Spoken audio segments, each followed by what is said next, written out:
السلام علیکم۔ ایک مرتبہ کا ذکر ہے کہ دو دشمن آپس کی مخالفت میں اس حد تک پہنچے ہوئے تھے کہ چیتے کی طرح ایک دوسرے پر حملہ کرنے کی سوچتے تھے۔ ایک دوسرے کی شکل دیکھنے کے روادار نہ تھے۔ ایک دوسرے کی نظروں سے بچنے کے لیے انہیں آسمان کے نیچے جگہ نہ ملتی۔ ایک دن ایسا ہوا کہ ان میں سے ایک دشمن کی موت واقع ہو گئی۔ اس کی زندگی کا پیمانہ چھلک گیا۔ اس کی موت سے دوسرے کو بہت خوشی ہوئی۔ کافی عرصے کے بعد جب وہ اس کی قبر کے پاس سے گزرا تو اس نے دیکھا کہ جس دشمن کے مکان پر سونے کی پالش کی ہوئی تھی آج اس کی قبر مٹی سے لپی ہوئی تھی۔ غصے میں آ کر اس نے مرے ہوئے دشمن کی قبر کا تختہ اکھاڑ ڈالا۔ دیکھا تو تاج پہننے والا سر ایک گڑھے میں پڑا ہوا تھا۔ اس کی خوبصورت آنکھوں میں مٹی بھری ہوئی تھی۔ وہ قبر کی جیل میں قید ہو چکا تھا اور اس کے جسم کو کیڑے مکوڑے کھا رہے تھے۔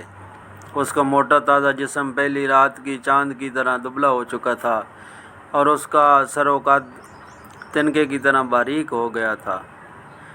اس کے پنجے اور ہتھیلی کے جوڑ بالکل علیحدہ ہو چکے تھے۔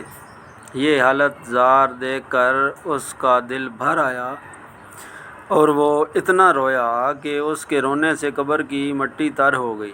وہ اپنے کرتوتوں سے شرمندہ ہو گیا اور تلافی کے لیے اس نے حکم دیا کہ اس کی قبر پر لکھ دیا جائے کہ کوئی بھی شخص کسی دشمن کی موت پر خوش نہ ہو، کیونکہ وہ خود بھی زیادہ دن موت کے ہاتھوں سے بچ نہیں سکے گا۔ اس کی یہ بات سن کر ایک خدا شناس آدمی کو رونا آ گیا۔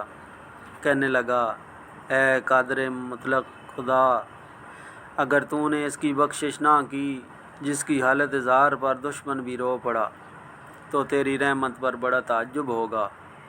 ہمارا جسم بھی کسی دن ایسا ہو جائے گا کہ اسے دیکھ کر دشمنوں کو بھی رحم آ جائے گا۔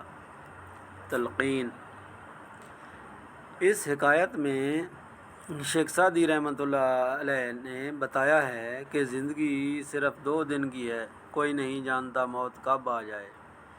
اس زندگی میں کسی چیز پر غرور اور تکبر بالکل نہیں کرنا چاہیے۔ معزز ناظرین، میرے چینل سٹوری فائبر پر آنے کا بہت شکریہ۔ پلیز لائک اور سبسکرائب کر دیں۔ اللہ تعالیٰ آپ کو جزائے خیر عطا فرمائے۔ آمین ثم آمین۔